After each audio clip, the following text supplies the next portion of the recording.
Ok, sobre o novo paradigma, ufologia mais espiritualidade. O que é que essas coisas têm a ver em comum? Será que não tem nada a ver? Será que não é bom misturar? Será que é forçação de maionese? Começo hoje com uma frase de Sócrates. Não posso ensinar nada a ninguém, mas eu posso provocar em você o pensar.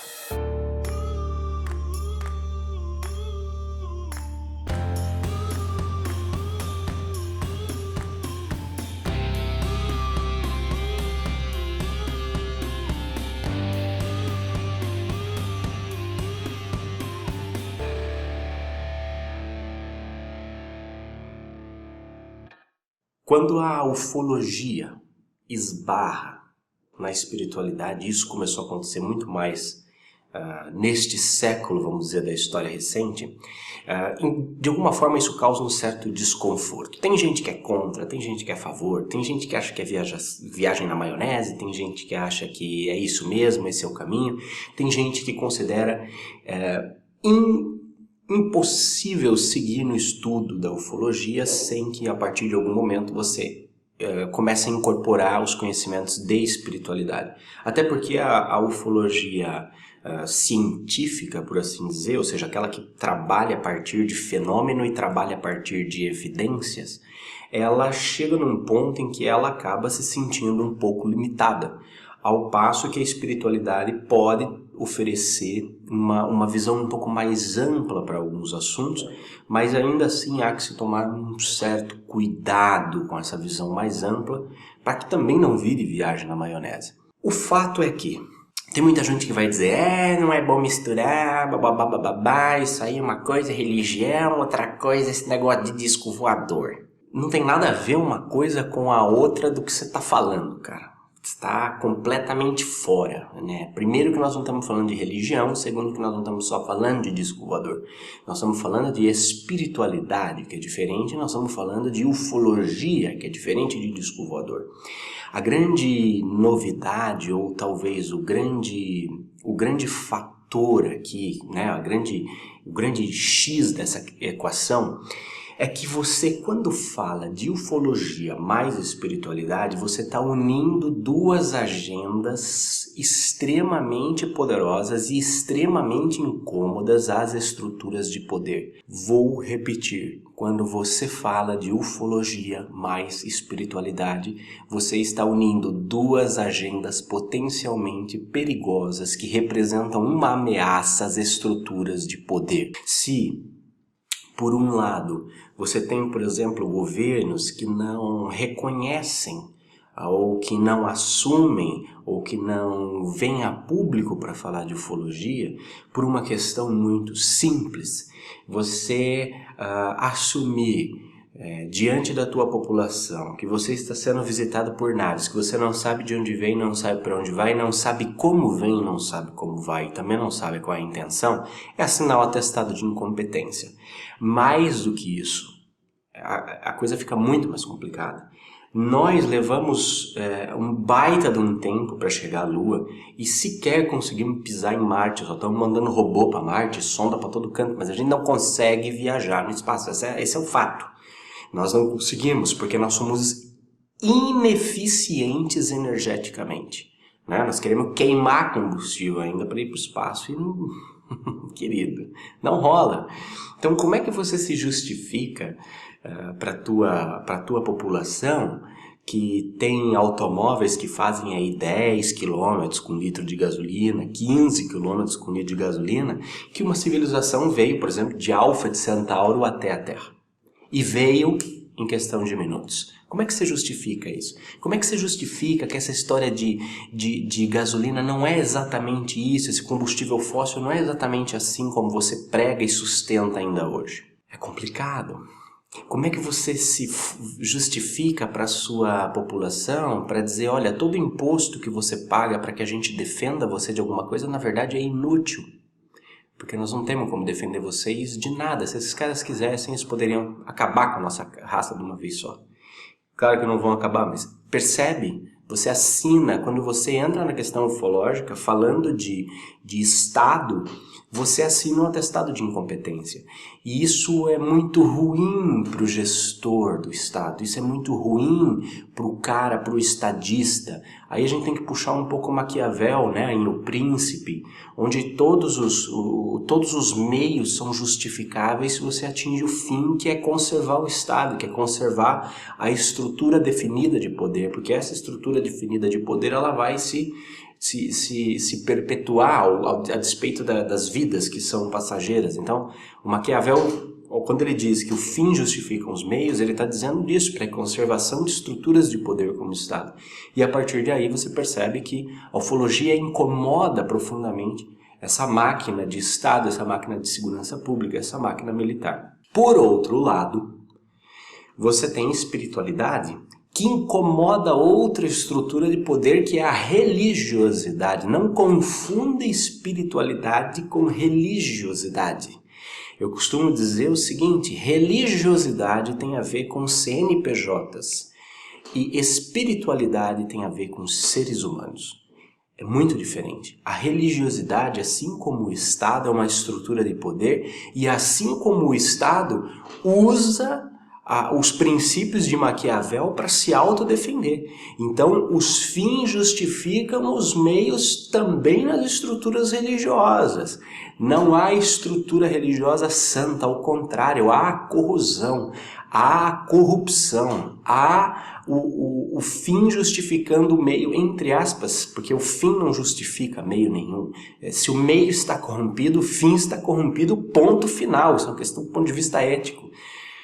Mas aí a coisa fica complicada, porque quando você começa a trazer uma noção de espiritualidade em que nós somos seres integrais, autônomos, em que nosso espírito, nossa consciência, de alguma forma opera sobre a matéria, de que nós somos seres livres, de que qualquer um, de qualquer posição social, independente do dízimo que paga, da contribuição que faz, qualquer um pode acessar o conhecimento, pode acessar a não localidade, pode acessar esse mundo de sincronicidade, pode acessar conhecimentos, pode crescer sozinho, sem a necessidade de um mediador, de um intermediário, de um pontífice, né, que faz a ponte entre o divino e o humano.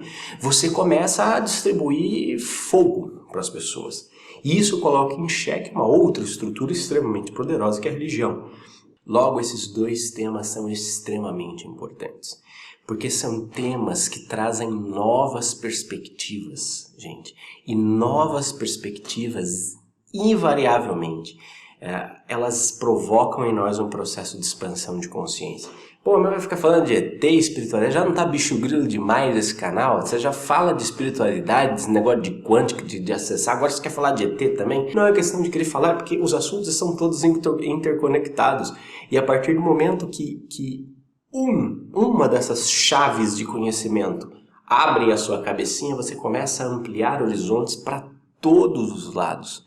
E aí é que você percebe que esse paradigma, ciência e espiritualidade, vai se estabelecer. Aí é que você percebe que esse paradigma, ufologia e espiritualidade, eles vão ficar cada vez mais entrelaçados, porque não tem mais como pensar uma coisa nem outra, né? Você, como espiritualidade, você começa a olhar para fora desse planeta, para fora do seu próprio umbiguinho galáctico, e como ufólogo você começa a olhar para dentro de si para procurar respostas que talvez olhando ao horizonte você não encontre. A coisa é maravilhosa.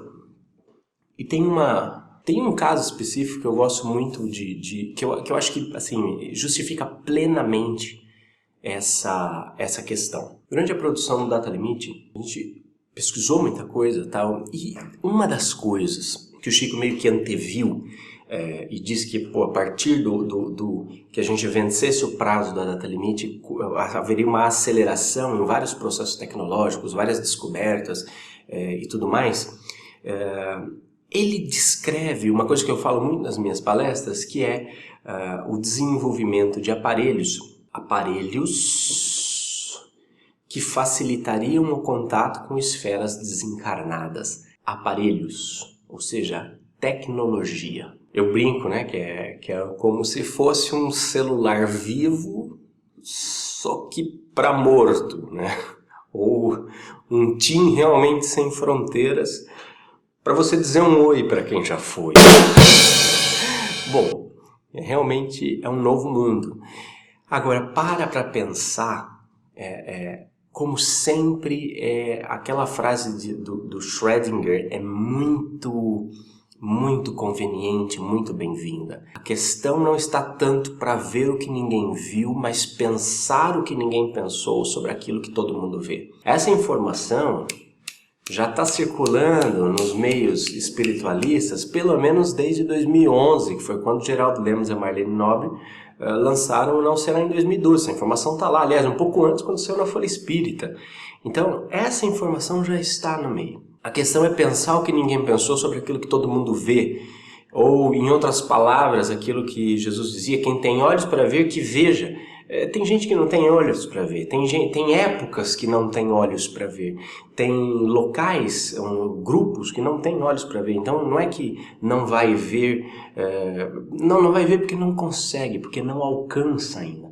Mas pare e pensa, um aparelho tecnológico que faz contato com o mundo espiritual, que até então era um mundo quase que imaginário, né? Se você parar para pensar assim, dentro do pensamento católico, a espiritualidade é uma coisa difícil de definir em termos científicos.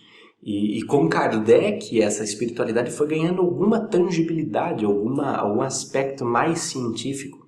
E aí com Chico, com física quântica, com essas novas percepções de mundo, a coisa vai ficando muito mais interessante. Se é um aparelho que contata ou que de alguma forma estabelece uma conexão de comunicação com a espiritualidade, nós estamos falando de uma tecnologia. Tecnologia é o conhecimento de alguma coisa aplicada a uma mecânica, a um funcionamento de alguma coisa.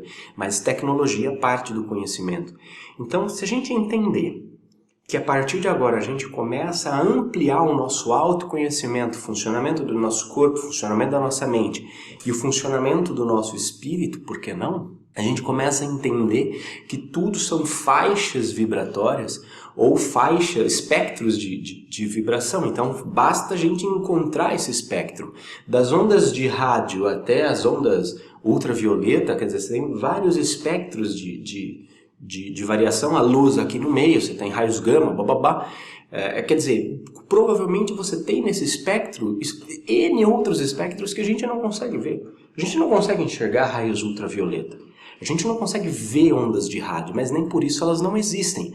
Acontece que os nossos sentidos têm uma limitação e com essa limitação nós não conseguimos ver diretamente. Agora, com o uso de um aparelho, por exemplo, aqui eu vejo o sinal de internet, o sinal de celular. Agora, com os meus olhos eu não vejo o sinal de celular. O sinal de celular existe ou não existe? Existe.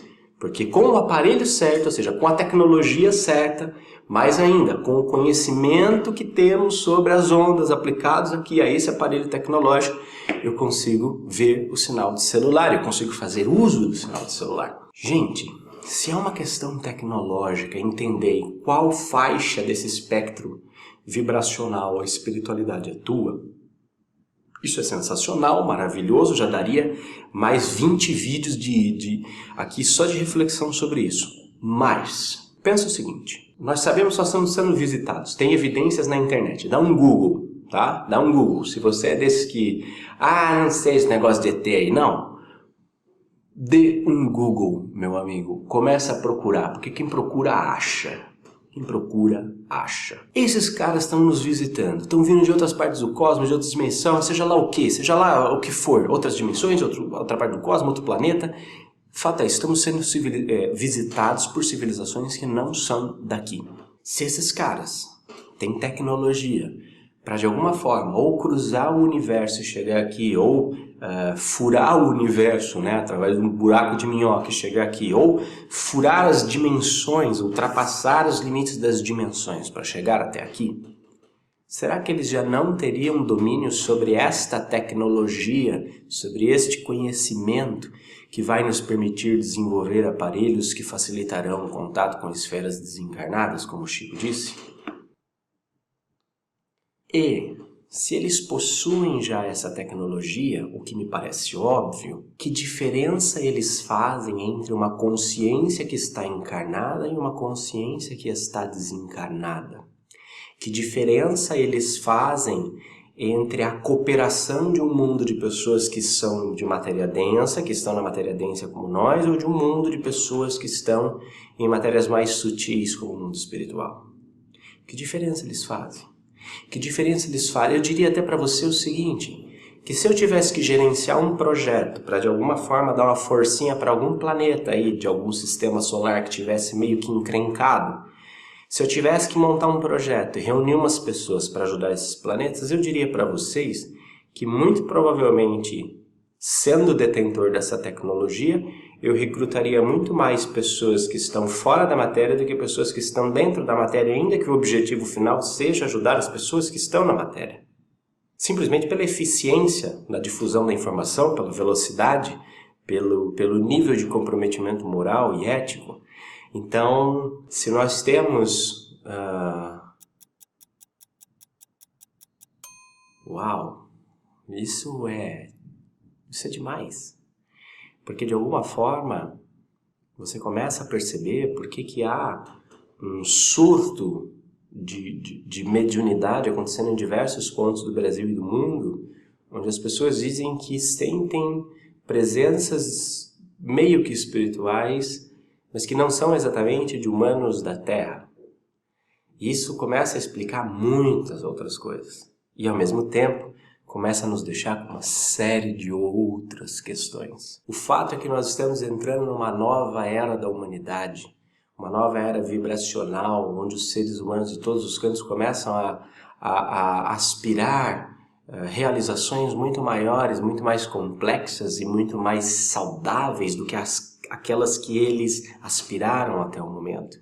E isso nos faz pensar que esta nova era de luz parte realmente de um conhecimento profundo sobre a nossa realidade, sobre a realidade integral na qual nós estamos imersos e da aplicação desse conhecimento no nosso dia a dia prático. Então, neste sentido, esse novo paradigma, ufologia mais espiritualidade, tem muita coisa para nos revelar, muito chão para percorrer e nós estamos só no começo. Ciao, sempre avanti, questa è la cosa più importante.